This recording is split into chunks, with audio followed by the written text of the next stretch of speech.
How's it going, everybody? This is your host, Spencer Ostrowski, and this is the Delivering Sports Show. I'm sorry for the lapse in post. I started school, and everything has been a bit crazy since then. In any case, I'm back in the swing of things and excited to get back and make content again.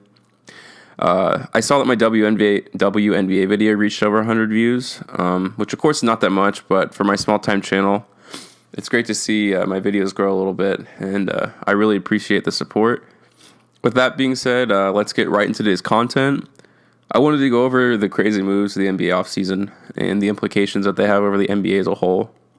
I mean, two top three players not only switched teams, but also swapped conferences. So let's start with the Kawhi Leonard trade. And this deal, which is essentially a straight trade, when it's all said and done, was Kawhi for DeMar DeRozan. Now, was this the best offer given to the Spurs? Perhaps not. It is hard to say. We all know that the Lakers were definitely in discussion for acquiring Leonard. In the end, I think it came down to the Spurs ultimately not wanting to give their star player to a team that they will eventually face in the playoffs, regardless of the talent they got back. Additionally, the Lakers weren't exactly committed to giving some combination of Ingram, Josh Hart, Lonzo Ball, Kuzma, with the confidence that Kawhi would sign there anyways in the offseason. As we all know, the Lakers have been burnt by this before, allowing Paul George to slip through their fingers because they assumed he would go there in free agency.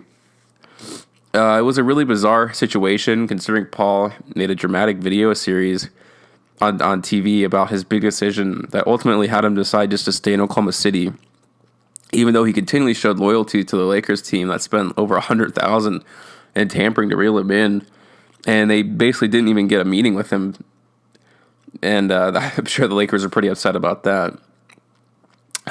So the Spurs ended up getting a star player in DeMar DeRozan that they believe will help push them to a short-term success that will perhaps ride out Pop's remaining career before handing the reins to a new head coach with the impossible task of keeping their franchise success going.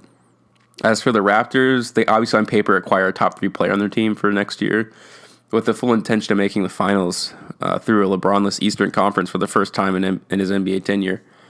That does not come without extreme risk, as we all know. The first being that Kawhi is essentially hasn't played for over a year. This strange quad injury that NBA fans and GMs are like, without the knowledge of knowing how it will affect his game. The other part of this equation, which is surely will stay relevant in the sports media until summer, is whether or not that they can retain Kawhi Leonard to a long-term deal. The only problem being that Kawhi's camp speaks on his behalf for everything, and no one actually has any idea of how he thinks. It's crazy to me that his life has been taken over by his friends and family. Perhaps he likes it this way, but we have no way of really knowing.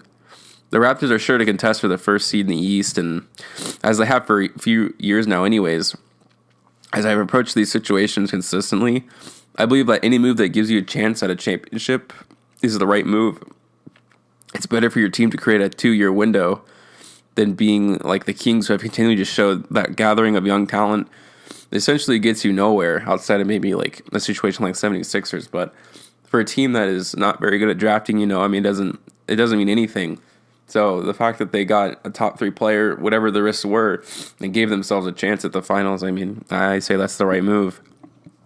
On the other side of things, the Lakers managed to land LeBron James to a long-term deal, something we have not seen for a long time.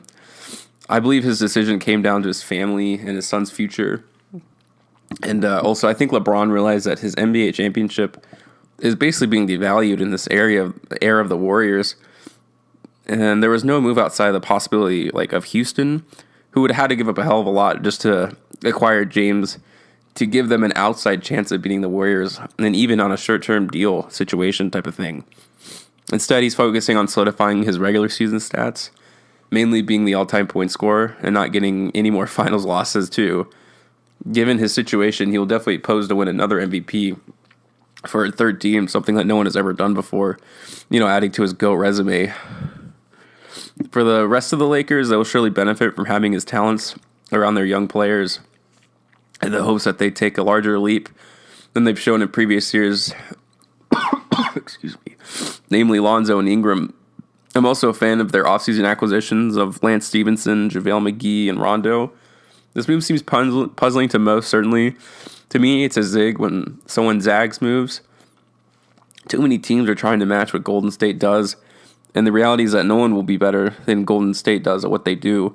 Though the Lakers and even a team like Memphis, who went to a conference finals with their grit and grind style, are what they're doing is trying to make a different style of play to counter what Golden State does. Their main staple of play is going to be about agitation, something that no one has really tried to do against Golden State. Even if the Lakers push Golden State to 6 games, I would say that'd be a victory for them, especially considering that this is basically an off year in the NBA with the Warriors team that added DeMarcus Cousins, and the Lakers signed all these guys to 1-year deals anyways. The Lakers were also able to reach a buyout and / stretch for Deng, which is going to save about $30 million in cap, which is a big deal for a Lakers team trying to land 2 major free agents next offseason. Anyways, that's my short little blurb and all my thoughts about the LeBron and Kawhi move this offseason. Also, I'm sorry, I'm really sick right now, and it's kind of my only chance to make a video, so I had to just, batten down the hatches and kind of go for it. Please let me know what you think about my video in the comments below, and subscribe if you want to see more content like this. Thank you.